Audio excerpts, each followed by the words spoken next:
আমরা গত কয়েক বছর ধরে একটা জিনিস নিয়ে খুব হইচই করছি, বারবার কথা বলছি। সেটা হচ্ছে যে আমরা একটা প্রপার টি-20 টিম পাচ্ছি না।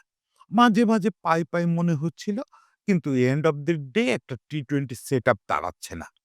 অবশেষে এই একটা দুঃসময়ের মধ্যে যখন আমরা আরব আমিরাতের বিপক্ষেও সিরিজ হারলাম, তার পরপরই আমরা আবিষ্কার করতেছি যে না, আমরা একটা টি-20 টিম পাওয়ার একেবারে দুয়ারে আছি।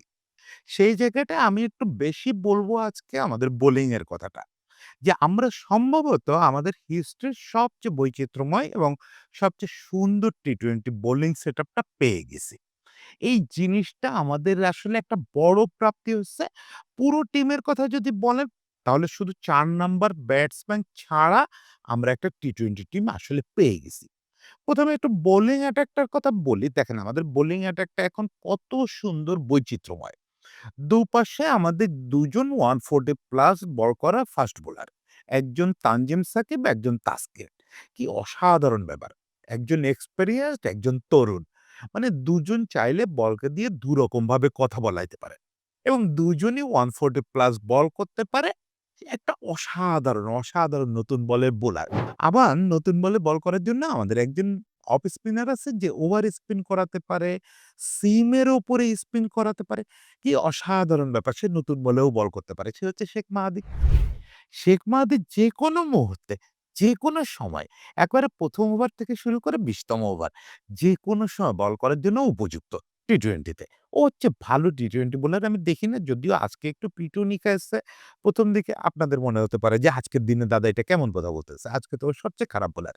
আমি বলি ও সবচেয়ে ভালো বোলার। এটা ১ টা ২ টো দিন খারাপ আসবে, আবার ভালো আসবে। আবার দেখেন এই স্পিনে শেখ মাহাদির কাউন্টারে আরেকটা কি বৈচিত্র্য আছে। একদিকে শেখ মাহাদি অত্যন্ত বৈচিত্র্যহীন অফ স্পিনার, অন্যদিকে একজন লেগ স্পিনার আছে আপনার হাতে। যে লেগ স্পিনার হচ্ছে আধুনিক টি-20 ক্রিকেটের জন্য সবচেয়ে প্রয়োজনীয় জিনিস। আধুনিক টি-20 ক্রিকেট ডমিনেট করতেছে কারা? আপনি পৃথিবীর বিভিন্ন দেশে চেয়ে দেখেন, রশিদ খানরা ডমিনেট করতেছে। ফলে আপনার লেগ স্পিনার লাগবে, স্মার্ট লেগ স্পিনার লাগবে। রিশাদ এখনই টি-20 র জন্য খুব দারুণ স্মার্ট হয়ে গেছে, এই দাবি আমি করতেছি না। স্টিল ও লার্নিং প্রসেস এর মধ্যে আছে। আজকে আমি দেখলাম যে ও লেংথ এর এত সুন্দর ইউজ করছে, এত সুন্দর ইউজ করছে এবং ছোট্ট যে টার্ন পাওয়া গেছে মিরপুরের উইকেটে, এটাতে দারুণ ইউজ করছে। ফলে আমরা একদম ৪ টা ফ্রন্ট লাইন বোলার পেলাম। ৪ টা ফ্রন্ট লাইন বোলার। এবার দেখেন ফিফথ বোলার হিসেবে আমরা কার জন্য ওয়েট করতেছি। ফিফথ বোলার হিসেবে আমাদের আসতেছে মোস্তাফিজ। আমি আগেও বলছি বাংলাদেশে ১ম টি-20 বোলিং পারা ২ জন বোলার হচ্ছে সাকিব এবং মোস্তাফিজ। মোস্তাফিজ এখন আমাদের সম্পদ আছে এবং মোস্তাফিজ ফুরায় করে কিন্তু টিকেই আছে এবং ডেথ ওভারে এখনো সে অসাধারণ। আজকে সে সমানে অফ কাটার এবং স্লোয়ার মেরে গেল। কি অসাধারণ অফ কাটার মারলো! ওই ক্রিকইনফোর ধারাভাষ্য আমি সঙ্গে ক্রিকইনফোর ধারাভাষ্যও দেখতেছিলাম। ক্রিকইনফোর ধারাভাষ্যকাররা পর্যন্ত অবাক হয়ে যাচ্ছিলেন যে উইকেটে একটু গ্রিপ আছে দেখে মুস্তাফিজ একদম তার সাবেক আমলের মতো সমানে অফ কাটার আর স্লোয়ার মেরে যাচ্ছে এবং সেটাতে দারুণ রেজাল্ট পাচ্ছে। কি অসাধারণ বল করছে। এই ৫ জন বোলারের সঙ্গে আপনার হাতে একটা 6th অপশন আছে। যেটা আজকাল লিমিটেড ওভার ক্রিকেটে খুব জরুরি। আমরা বহুকাল ধরে বলতেছি, বহুকাল ধরে। সবচেয়ে বেশি বোধহয় বলে এটা সামি।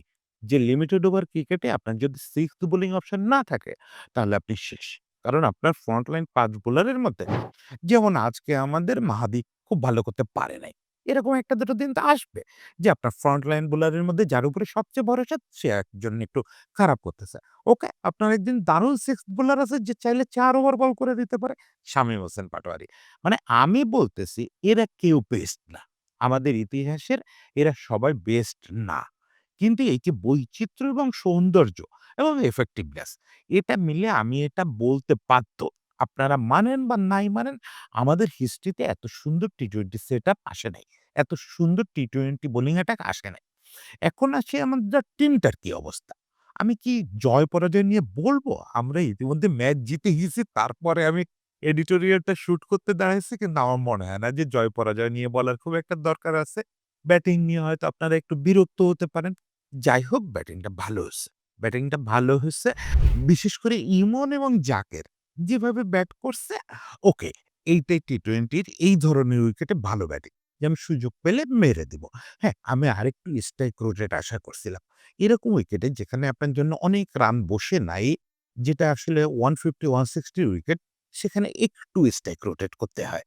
একটু স্ট্রাইক রোটেট করতে হয়। যদিও টি-টোয়েন্টি ঠিক স্ট্রাইক রোটেশনের খেলা নয়, স্ট্রাইক রোটেট এখানে করতে হয়। করতে পারলে ভালো হয়, কিন্তু ইমন বা জাকের কেউ স্ট্রাইক রোটেট করার খেলোয়াড় না। আর লিটন, তামিম ওদেরকে আমি খুব বেশি দোষ দিচ্ছি না। কারণ আপনি তো আগে সেট হতে হবে। আপনাকে কিছু রান তো করতে হবে। তারপরে না দোষ দিব। শুরুতেই আউট হয়ে গেলে তো আর কিছু করার নাই। ফলে ব্যাটিং নিয়েও আমি মোর অর লেস প্লিজ। একটা পজিশন নিয়ে আমার খুব আপত্তি আছে। খুব আপত্তি আছে। সেটা হচ্ছে ৪ নাম্বার পজিশন। ৪ নাম্বার পজিশনে আমরা গত কিছুদিন ধরে যাদের ট্রাই করতেছি, ইনক্লুডিং হৃদয়, হচ্ছে না। দেখেন, হৃদয়ের নামের পাশে প্রত্যেকদিন রান যোগ হচ্ছে। ফলে কি হবে জানেন? ২ সপ্তাহ ৩ সপ্তাহ পরে আমি এই কথাগুলো বললে আপনারা আমারে মারবেন। পথে ঘাটে মারবেন। যে দাদা কিচ্ছু বোঝেন না। হৃদয়ের নামের পাশে এতগুলো রান আছে, হৃদয় এত রান করছে, এভারেজ এত। ভাই আমি বারবার বলি, এটা বলতে, বলতে বোধহয় আমরা ক্লান্ত হয়ে গেছি যে রান দেখেন না, এভারেজ দেখেন না। টি-টোয়েন্টি রান এভারেজের খেলা না। রান তো অবশ্যই লাগবে। কিন্তু এইভাবে এই উইকেটে কি আছে? আমি জানি বাংলাদেশের বোলাররা ভালো করলে বিদেশের লোক তো বটেই। বাংলাদেশের লোকেদেরও একটা কমন ফেনোমেনা হচ্ছে বলা যে উইকেট ভালো ছিল না। মিরপুরের উইকেট ওটা নোংরা উইকেট ছিল। খেলা দেখেন না, মোটেও খারাপ উইকেট ছিল না। এই বৃষ্টির জন্য একটু স্লোনেস ছিল। এই সকালে বৃষ্টি হয়েছে, কালকে বৃষ্টি হয়েছে, একটু স্লোনেস ছিল। এটা উপমহাদেশের যেকোনো উইকেটে হবে। আপনি যদি বর্ষাকালে খেলেন, সেখানে একটু স্লোনেস থাকবে। উইকেটে একটু গ্রিপ ছিল। মিরপুরের উইকেটে তো একটু গ্রিপ থাকবে। কিন্তু এটা আনইভেন বাউন্স হয় নাই, বল পড়ে যে ধীরে, ধীরে উইকেটে আসতেছে, কিচ্ছু না। Wicket fair. এখানে 150, 160 খুব নরমালি হবে। চাইলে 180 ও করা যায়। উইকেটের দোষ দেবেন না। তো এরকম একটা উইকেটেও আপনি যখন 100 এর কাছাকাছি স্ট্রাইক রেটে ব্যাট করেন এবং ইনিংসটারে বিপর্যয়ে ফেলে দিয়ে যান, দিনের পর দিন এটা করতে থাকেন। ওকে ফাইন, আমি ধরে নিলাম মিরপুরের উইকেট খুব জঘন্য ছিল। এর আগে শ্রীলঙ্কায় যে হৃদয় খেললো, কেমন খেললো? স্ট্রাইক রেট ফল করায় দিয়ে যায় না? এতে আমাদের সার্বিকভাবে ইনিংসটা ক্ষতিগ্রস্ত হয়, মোরালি ডাউন হয়ে যেতে হয়।